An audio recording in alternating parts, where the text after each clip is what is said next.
Salut à tous, c'est Julie Imolo. Aujourd'hui, je vais vous parler de ma course au championnat du monde Ironman 73 qui ont eu lieu à Saint-Georges en fin octobre dernier.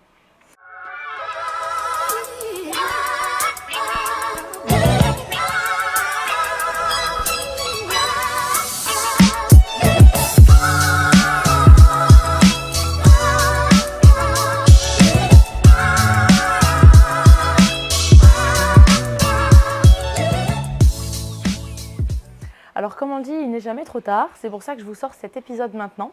Ce sera donc le quatrième et le dernier de la série consacrée à cet événement. Et en fait, je n'ai pas eu le temps de le sortir après ma course, puisqu'en fait, je suis partie directement en coupure et en voyage, puisque c'était ma coupure annuelle, donc le break post de triathlon pendant quelques semaines. Et cette année, c'était un petit peu exceptionnel pour moi, puisque je suis partie faire un petit tour d'Amérique du Sud, on va dire, puisque je suis passée par le Brésil, et ensuite je suis allée en Patagonie, en Argentine et au Chili. Donc j'ai vraiment profité à fond de ces vacances, et c'est pour ça que je ne vous ai pas sorti l'épisode. Et puis ensuite, je me suis vite retrouvée dans la reprise de l'entraînement, et même dans ma première course. D'ailleurs, l'épisode sur ma première course de la saison, l'Ironman 73 de Davao, va être bientôt dispo, et je vous mets le lien ici. Alors du coup, ma course au Mondiaux 73, comme je vous le disais dans les épisodes précédents, déjà j'étais contente sur la progression que j'ai eue par rapport à l'an dernier, puisque c'était la deuxième fois pour moi que je participais au championnat du monde 73 en pro, et même la deuxième fois à Saint-Georges, puisque ça a eu lieu là-bas à 2 années consécutives.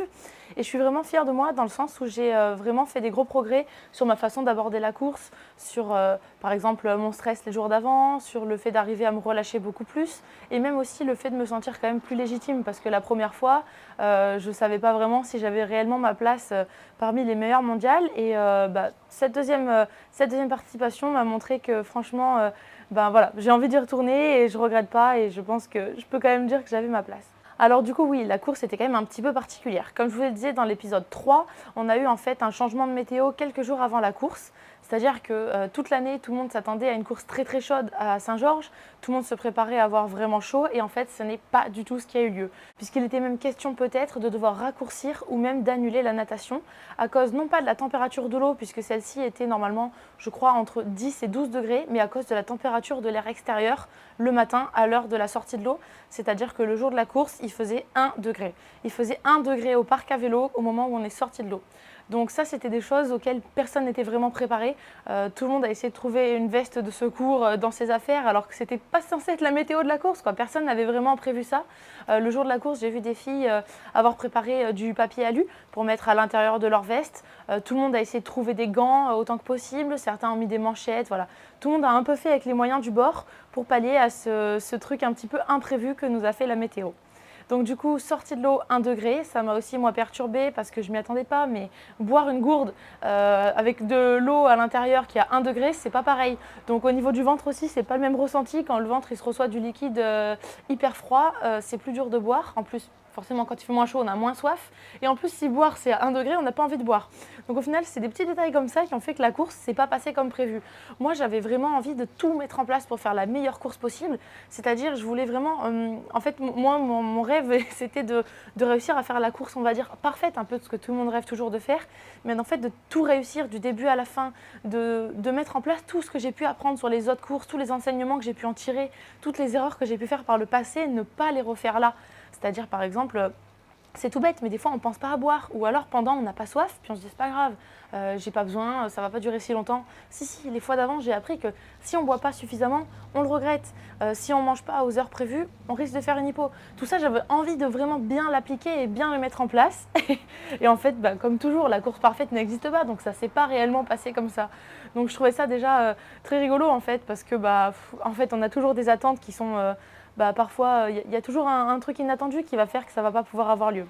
Donc du coup, si je reprends du début et que je vous explique un petit peu ma course, donc forcément, hein, vu la température, combinaison autorisée, et finalement, la natation n'a pas été raccourcie. On a eu droit à notre championnat du monde sur les distances normales. Donc mine de rien, moi, ça me plaisait quand même parce que j'avais pas envie de voir un championnat du monde avec 2 disciplines, par exemple avec la natation annulée, ou même des fois on peut imaginer un duathlon. Enfin voilà, je voulais un vrai championnat du monde, peu importe les conditions. On est des athlètes pros, c'est les mêmes pour tout le monde, et vraiment j'étais satisfaite de ça. Et aux États-Unis, ils n'ont pas rigolé là-dessus, ils n'ont pas transformé la course. Voilà, elle est restée ce qu'elle devait être. Donc ça, c'était bien. Départ natation très froid, hein, franchement, même si on a pu s'échauffer dans l'eau, Pendant bien 200 ou 300 mètres, je ne sentais pas mes mains, c'était vraiment très très froid. Et puis, comme d'habitude, je m'attendais à ce qu'il y ait des bonnes nageuses. Et puis, comme l'an dernier, je m'attendais à ce que Lucy Charles s'échappe rapidement. C'est ce qu'elle a fait, mais en fait, cette année, il y a eu plus de densité, je trouve. En fait, on a été un groupe qui s'est vraiment étiré pendant toute la natation. Et en fait, on a été, je crois que ça sort en fait derrière les 3 échappées, on sort à une dizaine de filles étalées sur 30 secondes. Donc, de mémoire, je sors 12e de l'eau. Ensuite, transition, là, franchement, je ne cherchais pas à gagner 5 secondes, je cherchais plutôt à prendre tout ce dont j'avais besoin pour ne pas faire une hypothermie sur le vélo. Donc moi aussi, j'ai mis du papier alu sur le ventre et j'ai mis une veste manche longue carrément, et j'ai même mis des gants. Donc la transition, je me suis dit, c'est pas grave, je suis pas assez prêt, je veux être équipée pour pas me geler et perdre une quantité d'énergie phénoménale sur le vélo juste à me réchauffer. Donc transition vraiment pas ouf, mais ça fait le job. Je pars au début du vélo. Là déjà par terre, je vois Elise Althaus qui était tombée je crois à cause de sa chaussure. Et donc je me dis waouh, mais c'est quoi cette course? Enfin, je veux dire, d'habitude ça n'arrive pas des gens qui tombent. En fait, je pense que c'est à cause du froid, de peut-être pas sentir ses pieds, des choses comme ça.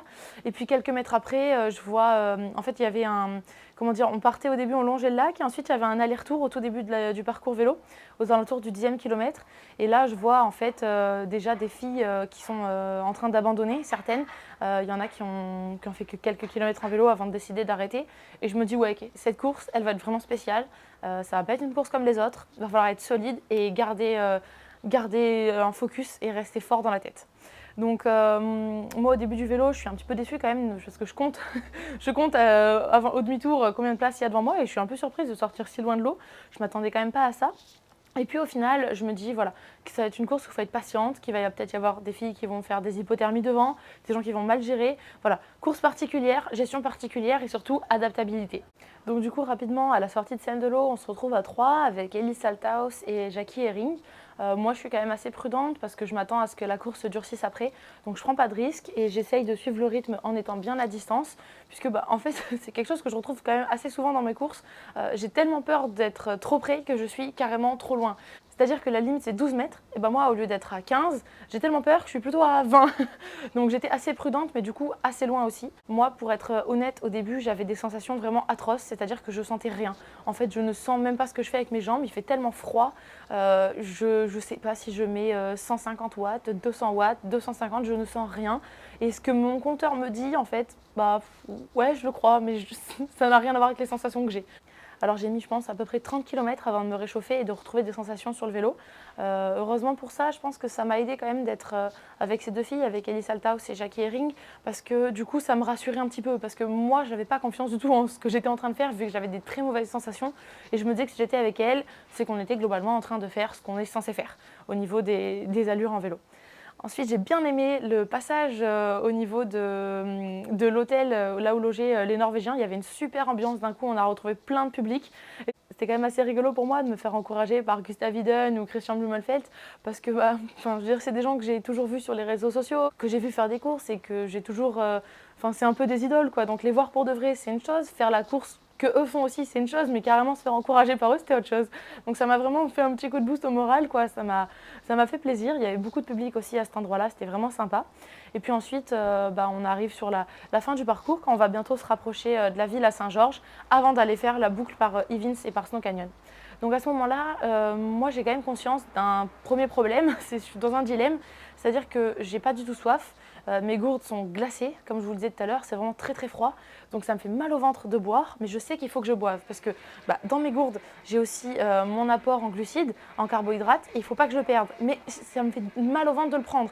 Donc c'est un juste milieu entre est-ce que je me fais mal au ventre en buvant quelque chose qui est trop froid ou est-ce que je ne le prends pas parce qu'en plus je n'ai pas soif vu qu'il fait froid et donc je sais que je vais aller dans une hypo.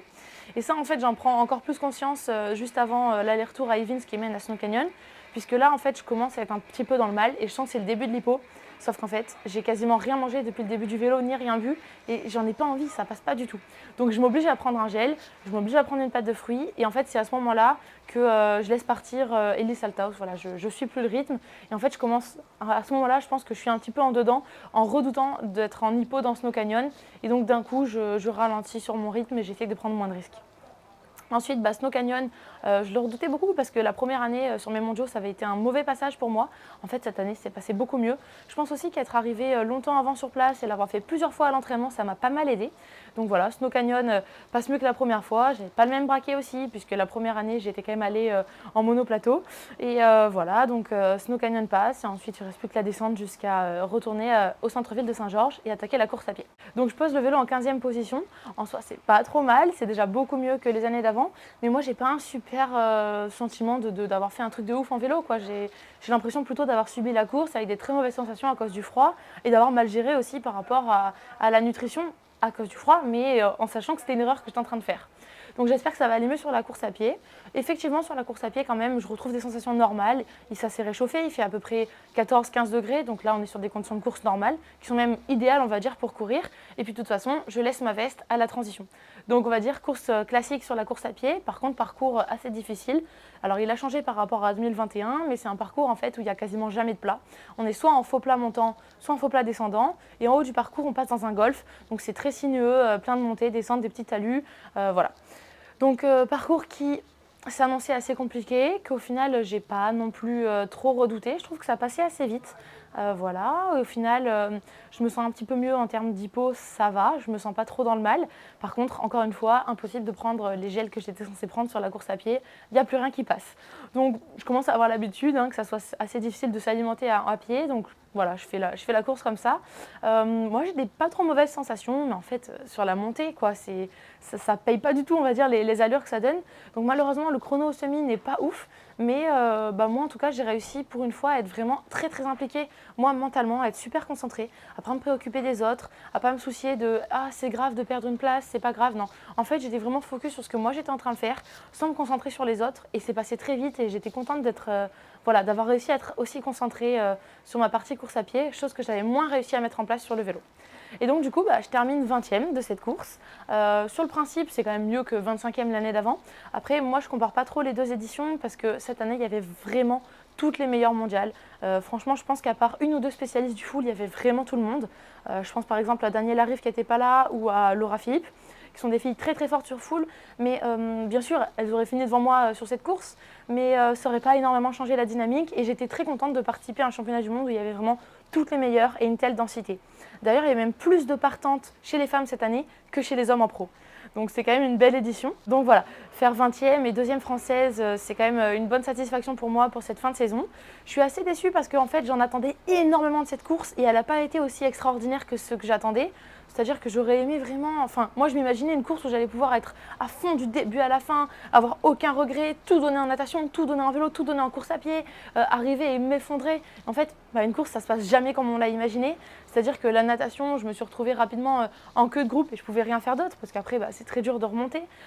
J'ai été saisie par le froid. En vélo, c'est pareil. J'ai mis 30 km avant de sentir mes jambes. J'avais des mauvaises sensations.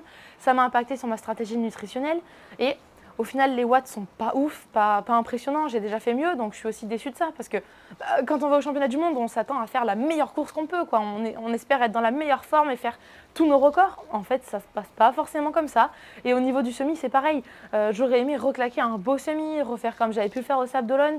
Aussi, c'est le parcours qui s'y prêtait peut-être pas. Enfin voilà, c'est toujours un peu différent entre ce qu'on imagine, ce qu'on idéalise et ce qui se passe réellement. Mais dans ce qui s'est passé réellement, je suis quand même très contente de ma course puisque je termine 20e, 2e française. Et avec Marjolaine, on était les deux plus jeunes au championnat du monde. Donc je pense que ça laisse espérer une bonne suite. Alors c'est là-dessus que s'est terminée ma saison 2022. À la suite de ça, comme je vous le disais, je suis partie en coupure. C'était le break de triathlon, pas d'entraînement pendant 3 semaines. On en a profité pour voyager. On a vu le Brésil, l'Argentine et le Chili pour aller voir la Patagonie. C'était vraiment magnifique. Je ne vais pas m'étendre là-dessus, puisque si vous êtes sur cette chaîne, c'est pas pour parler de voyage. Peut-être qu'un jour, je me reconvertirai là-dedans. En attendant, si vous voulez voir des photos, il y en a toujours sur mon Insta. Et puis sinon, à la suite de ça, je me suis remis à l'entraînement. Je suis partie en stage d'entraînement à La Réunion en janvier, février et mars. Et à mon retour, j'ai décidé de faire ma première course de la saison, l'Ironman 73 de Davao, pour essayer de prendre mon slot et ma qualif donc pour les mondiaux 73 qui auront lieu en 2023 à Lahti en Finlande à la fin du mois d'août. Alors pour voir la vidéo sur l'Ironman 73 de Davao, c'est ici, vous n'avez qu'à cliquer là. Ensuite, je vous remercie d'avoir regardé cette vidéo. N'hésitez pas à vous abonner et si vous avez des questions, posez-les en commentaire. Merci!